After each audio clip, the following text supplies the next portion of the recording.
আজকে সকাল থেকে ভাবতেছিলাম আম্মু আর ছোট ভাইয়াকে ঘুরতে নিয়ে যাব বিকেলের দিকে, সাথে পিৎজা ট্রিট দিব এবং অনেক মজা করব। So hello everyone, it's me Samira and welcome to my another new daily blog. কি অবস্থা সবার, কেমন আছো তোমরা সবাই? আজকে চলে আসলাম 1 বছর আগের পুরনো ড্রেস নিয়ে। গত 1 বছর আগে এই ড্রেসটা আমি কিনেছিলাম আর মাত্র একবারই পরা হয়েছিল, তারপরে আর পরা হয় নাই। তোমাদের একটা টিপস শিখায় রাখি, অবশ্যই যখন তোমাদের মনটা অনেক বেশি খারাপ থাকবে, একা একা ভালো লাগবে না, তখন ফ্যামিলির মানুষ অথবা নিজে একা একা ঘুরতে বের হয়ে পড়বা, কারণ টাকা পয়সা দিয়ে আজকাল কিছুই হয় না, ঘোরাফেরা খাওয়া দাওয়াটাই আসো। তবে আমার যে শুধু মন খারাপ থাকলে আমি ঘুরতে যাই এমনটা না, আমার যখনই মন চায় আমি তখনই ঘুরতে বের হয়ে যাই, কারণ ঘোরাফেরাটাই আমার কাছে অনেক বেশি ভালো লাগে। আর এই তো আমি রেডি হয়ে নিতেছি, শাওয়ার নিয়ে নিয়েছি, তারপরে হচ্ছে আমার ছোট ভাইয়াকে আমি রেডি করে দিতেছি। হ্যাঁ, এখন বলি কার কার বাসায় এরকম একটা ছোট ভাই আর বোন আছে, অবশ্যই কমেন্ট করে জানাবা। আর যদি থেকেও থাকে, তোমরা তোমাদের দায়িত্ব অনুযায়ী বড় বোন অথবা ভাই হিসেবে নিজেদের ভাই অথবা বোনকে যত্ন করবে। পাশের রুমে এসে দেখি আম্মু রেডি হচ্ছে, আর আম্মুকে মাশাআল্লাহ অনেক বেশি সুন্দর লাগতেছিল। আর আমি তো তোমাদেরকে অলওয়েজ বলি, আমি সবসময় সিম্পলি বাহিরে বের হই, মানে সিম্পল লুকে আমি সবসময় বাইরে বের হই। তো আমাদের তিনজনেরই রেডি হওয়া শেষ, এখন আমি ভাইয়াকে ডাক দিতেছি, ও ফোন চালাইতেছিল।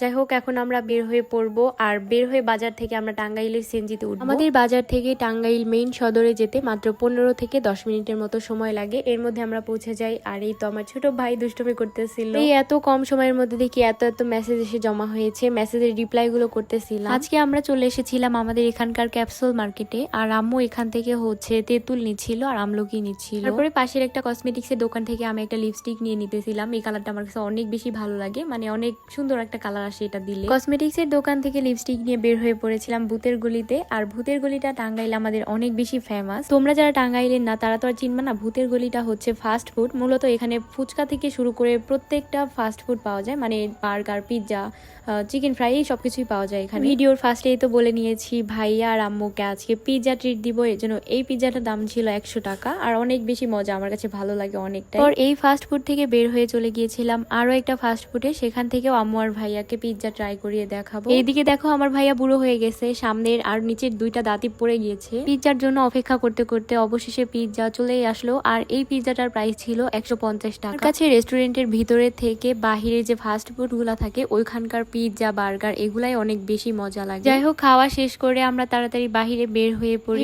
বের হয়ে একটা পেয়ারার দোকান চোখে পড়ে, আর এখান থেকে পেয়ারা নিয়ে নিয়েছিলাম বাসার জন্য। পর আমরা একটা মিষ্টির দোকানে যাই। আর তোমরা কারা কারা টাঙ্গাইলের বাহির আছো, কারা কারা জানো যে আমাদের টাঙ্গাইলের চমচম কিন্তু অনেক বিখ্যাত? হ্যাঁ, আমাদের টাঙ্গাইলের চমচমই শুধু বিখ্যাত নয়, টাঙ্গাইলের শাড়িটাও কিন্তু অনেক বিখ্যাত। কারা কারা জানো অবশ্যই কমেন্ট করে জানিও। পরে আর বেশি দেরি না করে বাসায় যাওয়ার উদ্দেশ্যে গাড়িতে উঠে পড়ি। আর আমার ডেইলি ব্লগ গুলা কেমন লাগে কার কাছে অবশ্যই আমাকে কমেন্ট করে জানাবো। অবশ্যই অনেকে কমেন্ট করেছে আমার ব্লগ গুলা নাকি, ভয়েস গুলা নাকি অনেক ভালো লাগে, এর জন্যই আরেকটা নিউ ব্লগ শেয়ার করে ফেললাম। এইরকম নতুন নতুন ব্লগ যারা পেতে চাও বা এর থেকেও ভালো রকমের ব্লগ যারা পেতে চাও তারা অবশ্যই কমেন্ট করো, আর আমি নতুন যেহেতু আমাকে অবশ্যই সাপোর্ট করো। তো আজকের ভিডিওটা ছিল এই পর্যন্তই। আমার ডেইলি ব্লগটা কার কাছে কেমন লেগেছে অবশ্যই কমেন্ট করে জানিও। যারা যারা আমার পেজে নতুন আছো অবশ্যই আমার পেজটিকে ফলো করে আমার সাথে থাকবা। আল্লাহ হাফেজ সবাইকে।